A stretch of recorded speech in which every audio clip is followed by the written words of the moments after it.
Mi nombre es Alfredo y tengo 40 años. Trabajo en el Delta. Soy, entre otras cosas, carpintero y electricista. Pero mi especialidad es cortar cañas con la que después hago artesanías. Estoy muy acostumbrado al contacto con la naturaleza. Pero sé que uno nunca está libre de que le suceda un imprevisto o un accidente. Por eso hago este curso de primeros auxilios.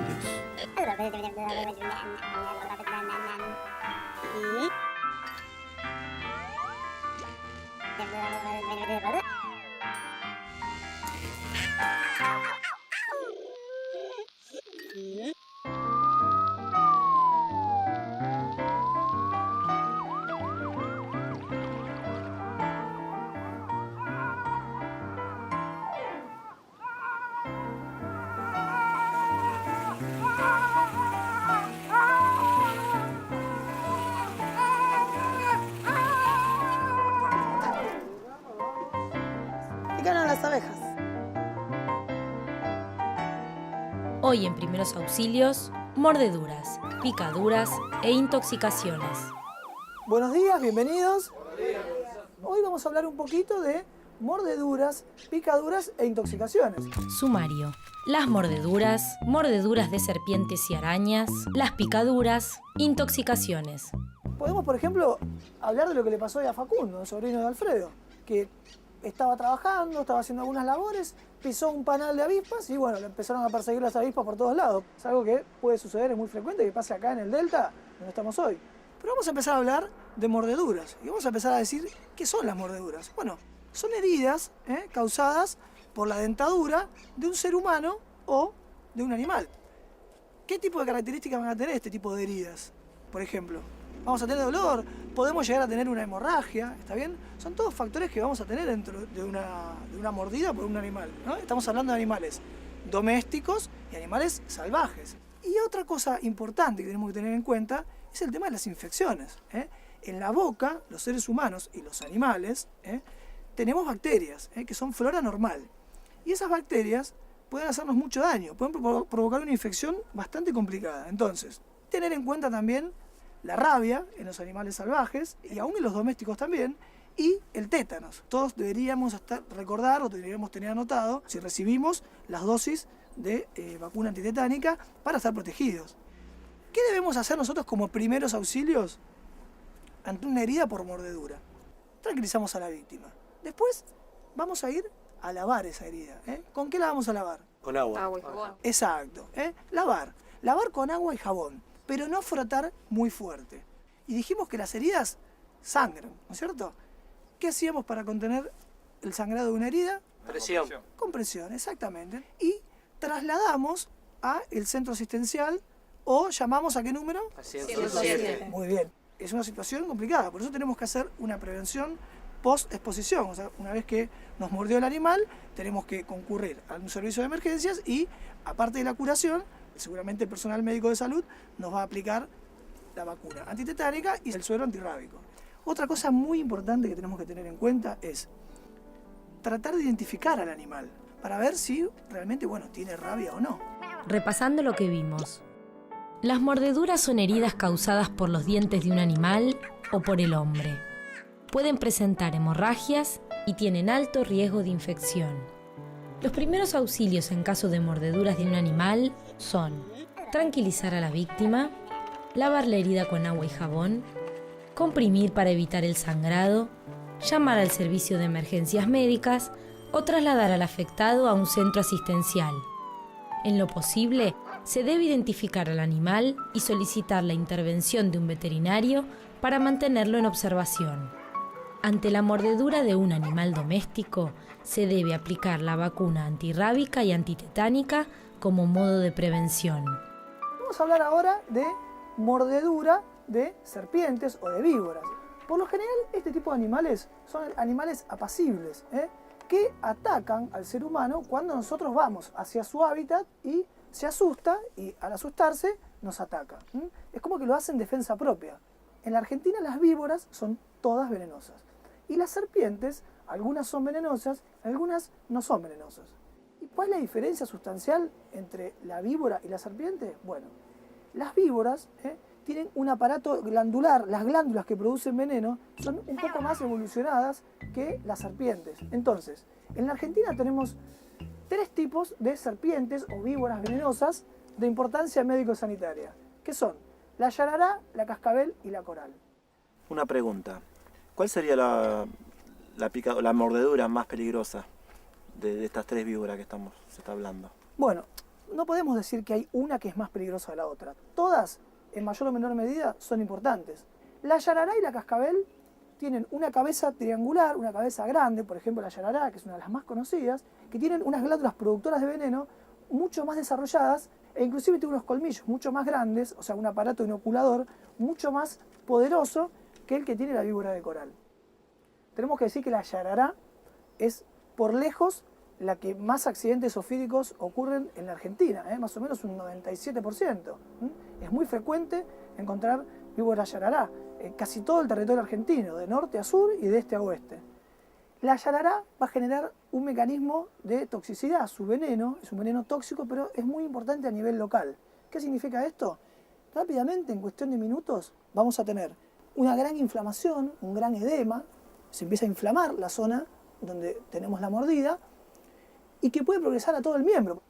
Es tanta la inflamación que se genera que hasta a veces se puede romper la piel y se puede provocar una disminución de la irrigación sanguínea de ese miembro y eso va a generar ¿qué? Una isquemia, o sea que es una situación complicada. Y ustedes imagínense con esa inflamación importante que genera si este tipo de víbora nos llega a morder, por ejemplo, en la cara o en el cuello. ¿Qué nos va a generar? Y una inflamación tan grande que nos puede llegar a provocar una asfixia. La cascabel, cuando muerde, inocula el veneno y este veneno tiene una doble acción. Tiene una acción hemolítica, se llama hemolítica, que es que destruye los glóbulos rojos, pero antes puede llegar a generar algo que se llama un síndrome neurotóxico. ¿Qué significa eso? Una parálisis de los músculos, incluidos los músculos respiratorios. Y por último, de estas especies con importancia médico-sanitaria, vamos a hablar de la coral. Genera también un síndrome neurotóxico. ¿Qué significa esto? Bueno, como vimos antes, puede llegar a generar un tipo de parálisis muscular generalizada. Mi nombre es Alfredo Tomás Gutiérrez. Soy Romina, soy profesora de inglés. Soy un luchador de la vida. O sea, lo que me sale en el momento trato de hacerlo, lo que no sé lo aprendo mirando. Siempre tuve como inquietud poder hacer un curso de primeros auxilios para poder ayudar. Yo soy Osvaldo Mario Tartarini, vivo en Moreno. Soy Cecilia, tengo 28 años, tengo 2 hijas. Me ha tocado vivir, ¿no? En muchos trabajos, diversas clases de accidentes, ¿no? Yo tuve alguna que otra experiencia de primeros auxilios que me pasó a mí o que le pasó a algún compañero y no supe qué hacer. Uno con cero conocimiento de esto se siente impotente ante una situación de esa característica, ¿no? El saber nunca, ¿cómo te podría decir? Nunca está de más. Es fundamental tener conocimientos de primeros auxilios. Todos deberíamos estar preparados para algún evento que quizás podría ocurrir o que a lo mejor no ocurra nunca, pero estar preparado para ese momento. ¿Y cómo nos vamos a dar cuenta que nos mordió una serpiente o una víbora? Y por lo general va a tener la marca de los 2 colmillos o de uno. Y una pequeña herida que va a ser sangrante. ¿Qué tenemos que hacer nosotros en primeros auxilios? Bueno, ante una mordedura de serpiente, tratemos de comunicarnos con el servicio de emergencias o tratar de llevar a esa persona hacia el centro sanitario. Nosotros no vamos a intentar colocar el suero antiofídico. ¿Por qué? Primero porque tenemos que identificar la especie. Si nosotros no sabemos qué tipo de especie mordió a una persona, hay sueros específicos para cada especie, ¿no es cierto? Y hay sueros que se llaman polivalentes, ¿está bien? Pero ¿qué pasa con esto? Nosotros no podemos, haciendo un primer auxilio, aplicar este tipo de sueros. ¿Por qué? Porque estos sueros polivalentes generan mucha reacción alérgica.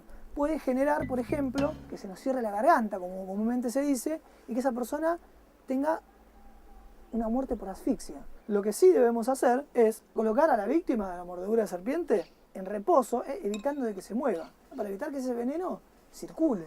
Vamos a quitar todos los elementos que puedan apretar la zona afectada. Por ejemplo, si la mordedura es en la mano o en el antebrazo, ¿qué vamos a sacar?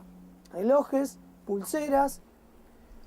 Vamos a lavar con agua y jabón, pero con la precaución de no hacerlo muy fuerte. Sí, Cuando te pica una serpiente, una víbora, sí. que a veces dicen que hay que hacer torniquete o presión para que no se expanda el veneno por el cuerpo. Si nosotros aplicamos un torniquete, vamos a cortar aún más la circulación de lo que ya le está cortando el edema que se está generando. Podemos llegar a hacer más daño. Entonces, colocar un vendaje compresivo, pero compresivo, ¿cuánto de compresivo? Y como para que nos permita meter un dedo entre la venda y la piel. Dijimos que puede llegar a provocar un paro respiratorio, que el paro respiratorio nos va a llevar a un paro cardíaco. Entonces, si fuera necesario, aplicar reanimación cardiopulmonar. O sea, la idea es que nosotros actuemos lo más rápido posible, pero aún actuando rápido puede llegar a suceder esto. Puede llegar que ese síndrome neurotóxico del que hablábamos genere un estado de gravedad tal que la persona se le paralicen los músculos del cuerpo, incluidos los músculos respiratorios. Lo que no hay que hacer en caso de mordedura de ofidios. No administrar aspirinas para el dolor, ya que pueden favorecer las hemorragias. No hay que hacer un vendaje muy apretado. No colocar hielo sobre las mordeduras. No soltar el vendaje hasta que el paciente haya recibido el suero antiofídico. No hacer cortes en cruz sobre la marca de las mordeduras. No administrar sueros antiofídicos, ya que las posibilidades de reacciones alérgicas contra el suero son importantes, y estas aumentan si son sueros polivalentes. Las arañas tienen un tipo de estructuras, tienen unas glándulas productoras de veneno, y tienen un tipo de estructuras que se comunican con el exterior que se llaman quelíceros. Por esas estructuras, por esos quelíceros, inoculan el veneno en la presa, ¿para qué? Para inmovilizarla y para comerla. Accidentalmente pueden provocar este tipo de heridas en nosotros. Y en Argentina, como les decía antes, tenemos 3 especies de importancia médico-sanitaria. La araña marrón, que es la más frecuente. ¿Por qué es la más frecuente? Porque es la araña que habita en las casas. Tiene hábitos domiciliarios, la que podemos encontrar, por ejemplo, debajo de... Claro, en el placar, exactamente, que puede estar dentro de la ropa. Nosotros nos ponemos la ropa y de repente sentimos como un pinchazo, se nos empieza a hinchar la piel, sentimos que la tenemos colorada, sentimos como un ardor, genera una reacción más que nada a nivel local, a nivel de la piel. Distintos son los hábitos de la viuda negra y de la araña bananera. Estos tipos de arañas tienen hábitos peridomiciliarios o extradomiciliarios. Por ejemplo, la podemos encontrar acá, debajo de rocas, en troncos caídos, en los árboles, en matorrales. La podemos encontrar en lugares más que nada fuera de las casas. ¿Y qué tipo de consecuencias traen la viuda negra y la araña bananera? Traen algún tipo de consecuencias similares, que tienen un veneno que también es neurotóxico. ¿Y en quién se les ocurre que puede tener consecuencias más graves este tipo de venenos de esta araña? En los niños. Claro, en los niños. Puede llegar inclusive hasta la muerte. Entonces, ¿qué vamos a hacer en los primeros auxilios? Bueno, cosas muy similares a las que hacíamos con las víboras. Ante todo, tranquilizar a la víctima. Si podemos descubrir qué tipo de araña nos inoculó ese veneno, mucho mejor. ¿Por qué? Y porque podemos, cuando trasladamos a esa persona hacia el centro asistencial, podemos decirle al personal médico sanitario: vamos a colocar a la persona en reposo, vamos a quitar los elementos que puedan comprimir la zona y, bueno, esa víctima, sobre todo los chicos, que es más frecuente en los chicos, tiene algún tipo de paro cardiorrespiratorio, bueno, hacerle las maniobras de reanimación cardiopulmonar correspondientes. Es importante también que controlemos sus parámetros vitales. Tenemos que vigilar su frecuencia cardíaca, su respiración, más o menos chequearla cada 5 o 10 minutos hasta que lleguemos hacia el centro de salud. Claudio, acá en el cuadernillo dice no recubrir la herida. ¿Por qué no hay que recubrir las picaduras de araña? Y por ejemplo, porque si se forma esa pequeña vesícula con ese contenido hemorrágico, la podemos romper o reventar esa vesícula, esa ampolla, y eso no sería lo adecuado, no sería lo más conveniente. Repasando lo que vimos, en Argentina existen 3 especies de serpientes venenosas de importancia médico-sanitaria: la yarará, la víbora cascabel y la coral. En el caso de las arañas, pueden presentar peligrosidad la viuda negra, la araña marrón y la araña bananera. Ante una mordedura de serpiente o de araña, se debe llamar al servicio de emergencias médicas, colocar a la persona en reposo y evitar que se mueva. Quitar los elementos que puedan apretar la zona lesionada, lavar con agua limpia y jabón e inmovilizar el miembro afectado. En el caso de las mordeduras de serpientes, se debe, en lo posible, identificar la especie.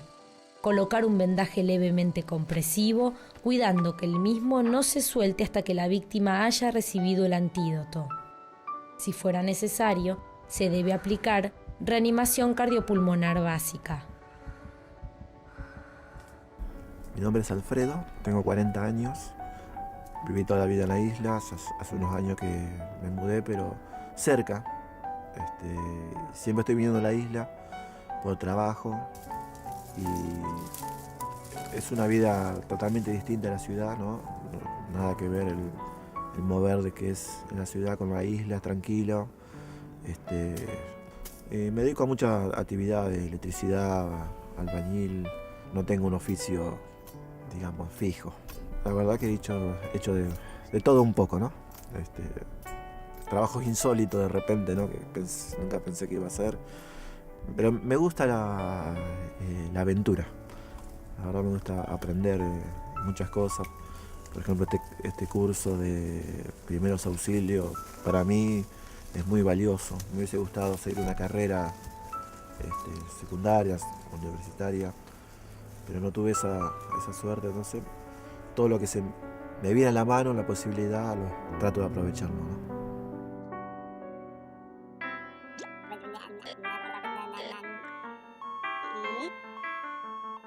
Hoy en Primeros Auxilios, mordeduras, picaduras e intoxicaciones. Vamos a hablar ahora de picaduras. Y vamos a tener picaduras por escorpiones o alacranes, por abejas y por avispas. Vamos a explayarnos un poquito más en qué son los escorpiones y cómo actúan. Los escorpiones, en la Argentina, hay casi una única especie con importancia médico-sanitaria, que es la Titius trivitatus. Un nombre medio raro, pero es así. Es un bicho es color castaño claro y tiene la característica de que tiene 3 franjas o rayas longitudinales, un poco más oscuras en el lomo, la cola articulada y en la punta termina con un aguijón. Bueno, lo vamos a encontrar, por ejemplo, en lugares extradomiciliarios. Por ejemplo, en el campo, en el ámbito rural, debajo de piedras, por ejemplo, o debajo de un tronco, en matorrales. Pero se han adaptado muy bien a los ámbitos urbanos. Y podemos encontrarlos, por ejemplo, en Buenos Aires, o en Rosario, o en Córdoba. O sea, los estamos encontrando también en ámbitos urbanos. ¿Y dónde los encontramos en ámbitos urbanos? Adentro de las casas. Podemos encontrarlos, por ejemplo, en lugares oscuros, atrás de un aparador, de un armario, y muchas veces con el peligro que implica que se pueda meter adentro de un zapato, adentro de la cama, que esté en un ropero. Entonces, es una situación peligrosa. En los niños, inclusive puede generar una respuesta exagerada que puede llevar a convulsiones, puede ser complicado. Por lo general, lo que vamos a tener es un dolor de intensidad variable, enrojecimiento y una hinchazón en el lugar del aguijonamiento, donde el escorpión clavó el aguijón. Y el veneno del escorpión, del alacrán, lo que tiene es una acción en el sistema nervioso. Entonces puede provocar, por ejemplo, lagrimeo, sudoración, náuseas, vómitos. Por ejemplo, tenemos un niño que ha sido picado por un alacrán o un escorpión y que comienza con este tipo de síntomas, tenemos que trasladarlo inmediatamente a un centro de salud. Pero como primeros auxilios, antes lo que podemos hacer es, primero, despojarlo rápidamente de elementos, como dijimos antes, por ejemplo, anillos, relojes, pulseras, tanto puede ser en los brazos como puede ser en las piernas. Entonces, despojarlo rápidamente de todo ese tipo de elementos que le puedan llegar a hacer una compresión cuando se empieza a hinchar e inflamar. Repasando lo que vimos, la picadura de escorpión afecta al sistema nervioso. Ante este tipo de picaduras se debe despojar a la persona de anillos, pulseras, cadenas, tobilleras y zapatos, tranquilizarla y ponerla de costado en posición de recuperación, controlar la respiración cada 10 minutos. El miembro se debe mantener inmovilizado y elevado y trasladar a la persona rápidamente al centro asistencial. Prevención en caso de mordeduras, de víboras y arañas. Pedir consejo local sobre la posible presencia de serpientes, arañas y escorpiones venenosos en la zona. Si se duerme a la intemperie, se debe examinar ropa y calzado para comprobar si hay serpientes. Evitar andar descalzo, con hojotas o sandalias abiertas en terrenos donde puede haber animales venenosos. Evitar levantar piedras, meter la mano en matorrales o en lugares donde puedan encontrarse estos animales. Vamos a hablar un poquito de abejas y avispas. Generalmente los incidentes con este tipo de insectos, las abejas y las avispas, van a ocurrir en verano, en primavera, cuando las plantas están floreciendo, cuando hay más polen, y las abejas y las avispas van donde está el polen. ¿Alguna vez a alguno lo ha picado una abeja o una avispa? Sí, sí, en la cara, en la mano, que es lo más frecuente de la picadura. Exacto, que son las zonas expuestas del cuerpo, ¿sí? En los brazos, puede ser en las piernas. Cuando me picó lo que ¿Qué sentí, sentiste? sentí un ardor profundo y algo como que inmediatamente se me hinchaba. Exactamente, lo que se forma es como una pápula, ¿está bien? Que es como una formación sobrelevada de la piel rojiza y que es una sensación quemante, con mucho dolor. Pero el problema viene cuando nosotros ya fuimos picados una vez por una abeja o una avispa. ¿Por qué? Porque nosotros ya estamos, nuestro cuerpo está sensibilizado al veneno de este tipo de insectos. Entonces, ¿qué es lo que pasa? Si ya estamos sensibilizados, podemos tener una reacción alérgica desmesurada, y eso puede, digamos, podemos llegar a perder la vida. ¿Quiénes son más frecuentemente que ocurra esto? Los niños. Y voy a contarles una cosa. El aguijón de la avispa es distinto que el de la abeja. El aguijón de la avispa es liso como una aguja. El aguijón de la abeja tiene un borde como aserruchado, como si fuera un serrucho. Entonces, cuando la abeja pica, al querer salir, desprende como una bolsita, que esa bolsita es la que tiene el veneno. Y el aguijón queda clavado y por eso la abeja después muere, cosa que no pasa con la avispa. Entonces nosotros, como primeros auxilios, ¿qué vamos a hacer ante una picadura de una abeja o una avispa? Tranquilizar a la víctima. Claro, muy bien. En principio, sobre todo si es un chico, tranquilizarlo. Se va a estar muy asustado y le va a doler, es un dolor quemante, un dolor intenso. Y bueno, primero tranquilizarlo. Después tomamos una tarjeta plástica, un pedazo de papel o de cartón o algún objeto similar y haciendo tipo palanca, sacamos el aguijón. ¿Por qué no sacarlo con pinza ni con los dedos? Porque si es de abeja, tiene esa bolsita o ese saco con veneno, que si nosotros lo apretamos para querer sacar el aguijón, vamos a introducir más veneno adentro. Pero si esa persona, sobre todo los chicos, comienzan con algún tipo de síntomas, por ejemplo, náuseas, vómitos, diarrea, malestar general, o por ejemplo, que tengan algún tipo de síntomas, por ejemplo, de asfixia, que le empieza a faltar el aire, que se sienta que se ahogan, rápidamente, inmediatamente hay que ir a un centro asistencial. Repasando lo que vimos. Las picaduras de abeja y avispa presentan como riesgo la posibilidad de desarrollar una reacción alérgica que requerirá asistencia médica para controlarla. Ante estas picaduras se debe quitar el aguijón raspándolo hacia afuera con el borde de una tarjeta plástica o similar. Lavar bien la zona afectada con agua y jabón. Sobre la picadura, aplicar hielo envuelto en un trozo de tela durante 10 minutos. Retirar y repetir el proceso.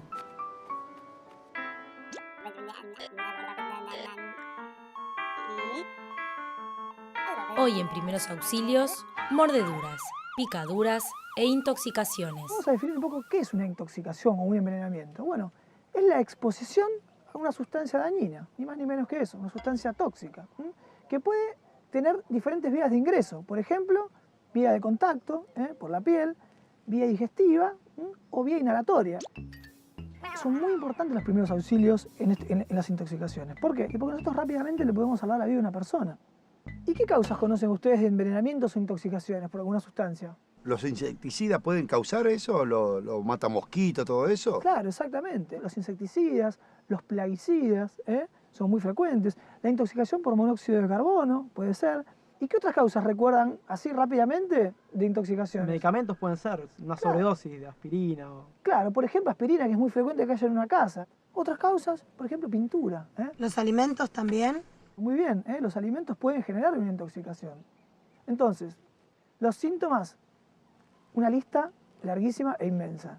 Náuseas, vómitos, mareos, fiebre, malestar general, alteración del estado de las pupilas, alteraciones del estado de la conciencia, por ejemplo, convulsiones, alteraciones en la marcha tambaleante.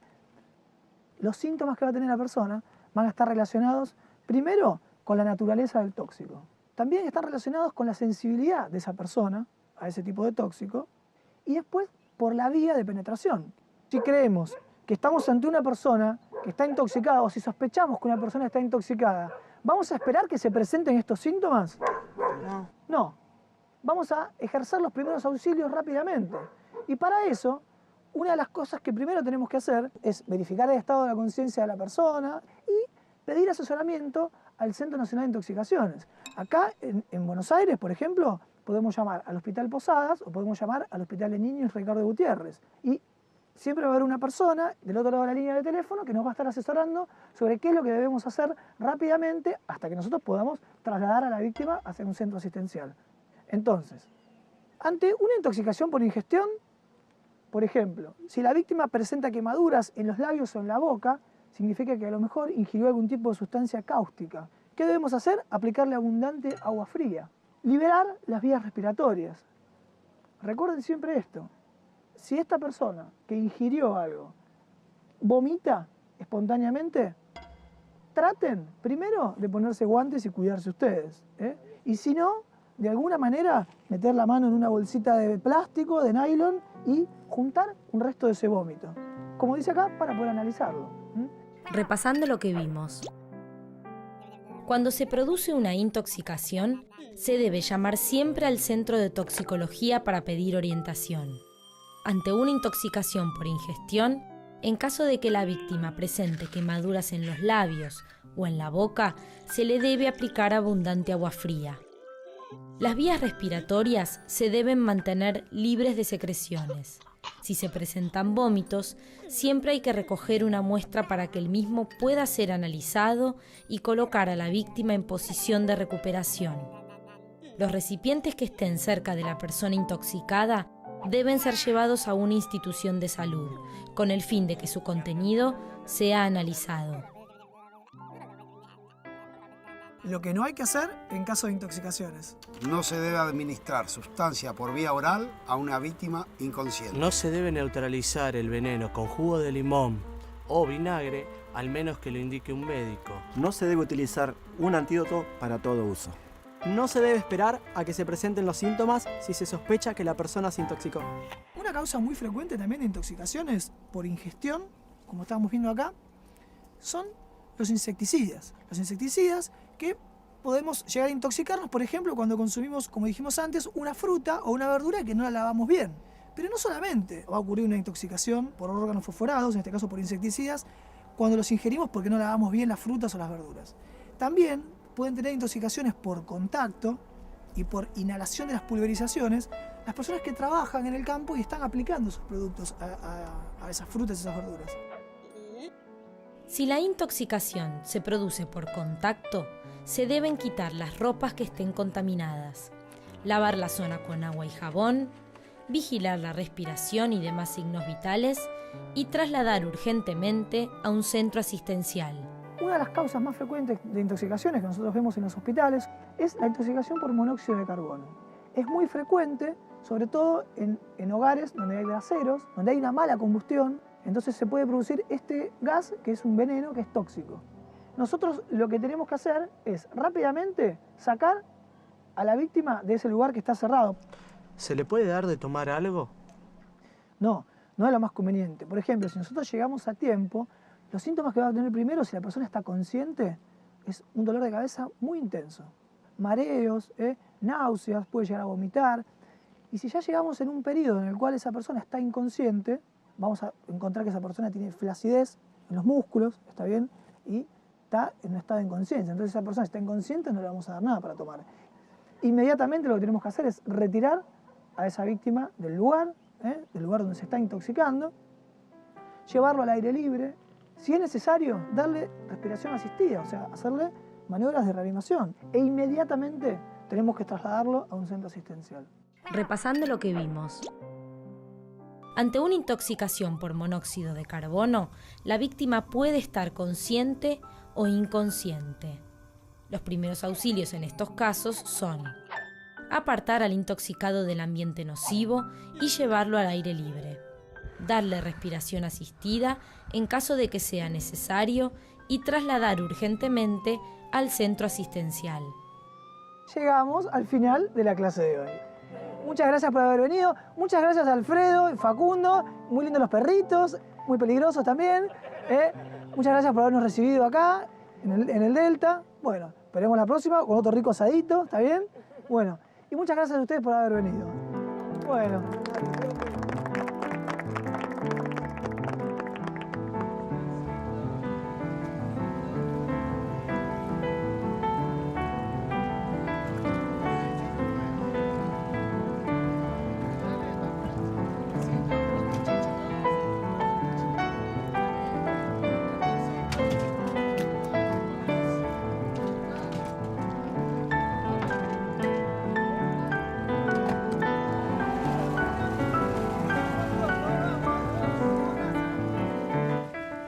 Estuvo buena el tema de las mordeduras y las picaduras de insectos.